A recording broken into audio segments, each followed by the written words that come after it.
Hello friend, how are you? I'm Advocate Gaurav Kumar Gupta. I'm MBA Finance and Chartered Accountant qualified and PhD holder. आज हम आपको topic जो explain करने जा रहे हैं वो टॉपिक का नाम है जजमेंट राइटिंग। जजमेंट राइटिंग से रिलेटेड हम एक इम्पोर्टेंट चीज़ को डिस्कस कर रहे हैं।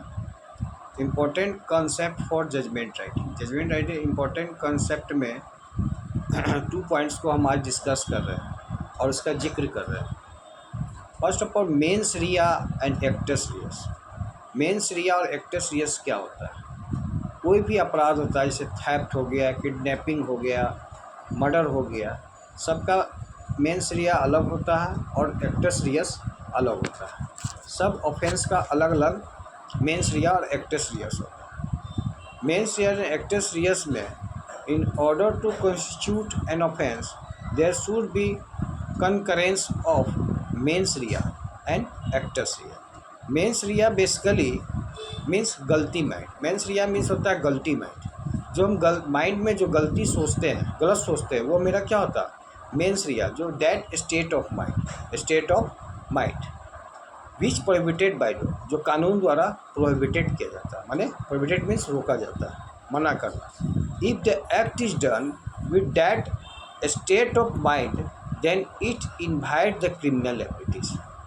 स्टेट ऑफ माइंड जो क्रिमिनल एबिलिटीज़ को जिस समय स्टेट ऑफ माइंड का जिस समय हम तुरंत सोचते हैं, माइंड में कोई तरह का गलती, मेरा इंटेंशन आ गया, तो इस सिचुएशन को हम मेंस रिया के नाम से जानते हैं। Mens rea required from particular offence. The wording of the section has to examine. ठीक है। On the other hand actus reus basically means होता है the consequence of human conduct. मानव का जो कंडक्ट है, आचरण है, मानव का जो आचरण है उसका कंसिक्वेंस हमें यह बताता है विच इज़ लॉ प्रोहिबिटेड, और जो यह कानून द्वारा प्रोहिबिटेड है। इट इज़ समथिंग फिजिकल, यह फिजिकली रूप से होता है, फिजिकली होता है। Actus reus is the ultimate consequence which if not occur will not result into the application of the section।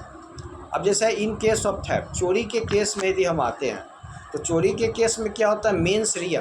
तो मेंस रिया में क्या होता है? State of mind. तो जब भी हम चोरी करने जाएंगे तो मेरा माइंड क्या कहेगा? मेरा स्टेट ऑफ माइंड क्या करेगा? डिसऑनेस्ट इंटेंशन, मेरा बेईमानी करने का इंटेंशन आया दिमाग में। उसके बाद एक्टस रियस आया। एक्टस रियस में क्या आता है? Moving the property out of the position without consent of the person having position of the, माने बिना कंसेंट के, व्यक्ति के बिना कंसेंट के यदि कोई प्रॉपर्टी को अपने अधिकार में कर लेते हैं या बिना उनके पोजीशन को ले लेते हैं तो वो क्या होता है? चोरी होता है। तो इसमें क्या हुआ? आपका फिजिकली इन्वॉल्वमेंट हुआ और इसमें आप फिजिकली रूप से इन्वॉल्व हुए। इन केस ऑफ मिसचीफ हम किसी के साथ करते हैं तो इसका मेंस रिया क्या होगा? Mens rea intention knowledge that the likely to cause wrongful loss damage to public any person. कोई भी व्यक्ति या कोई भी पब्लिक की जो क्षति है या रॉन्गफुल लॉस के कारण यदि हमारा कोई इंटेंशन है या नॉलेज है, किसी का इंटेंशन, मेरा इरादा है कि हम किसी को क्षति पहुंचाए, रॉन्गफुल कन्फाइनमेंट करें, पब्लिक पर्सन को क्षति पहुंचाए, इस तरह से मेरा यह मेंस रिया कहलाता है। अब एक्टस रियस में हम कैसे देखते हैं? मिसचीफ में डिस्ट्रक्शन ऑफ प्रॉपर्टी का डिस्ट्रक्शन होना, ये एक्टस रियस का पार्ट हो जाएगा। Diminishing the value of property के वैल्यू को डिमिनिशिंग कर देना, बर्बाद कर देना। Diminishing the utility of property. Utility means क्या होता है? जो हम जैसे 3 डिपार्टमेंट है, production department, service department. Utility means सुविधा, कोई भी प्रॉपर्टी की सुविधा को हम डिमिनिश कर देना।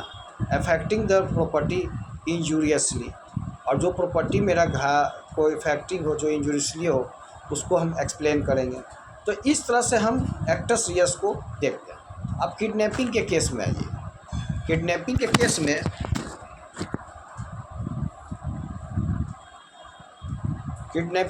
में आइए मेंस रिया मीन्स हो गया non strict liabilities. Actus is enacting the male under 60 year and female under 80 years.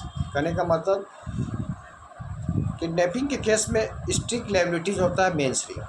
ठीक है। Actus reus taking a enacting the male under 16 year of female and under 80 years. इसमें फिर 60 years और under 80 years के बीच में explain करते हैं। Student are advise to always write the criminal judgement by the expressly providing the mens rea and actus reus of the offence in the concluding the paragraph of the judgment. You can also use the maxim actus non facit rem means sit rea. Actus non facit rems nisi min sit rea meaning होता है thereby an act does not make a man guilty unless there is intention. So students should also learn the specific actus reus and mens rea of all important offence under Indian Penal Code. अब आपको next video में हम explain करेंगे burden of proof होता क्या। Section 101 of the Indian evidence act 1872 provide for the general burden of proof.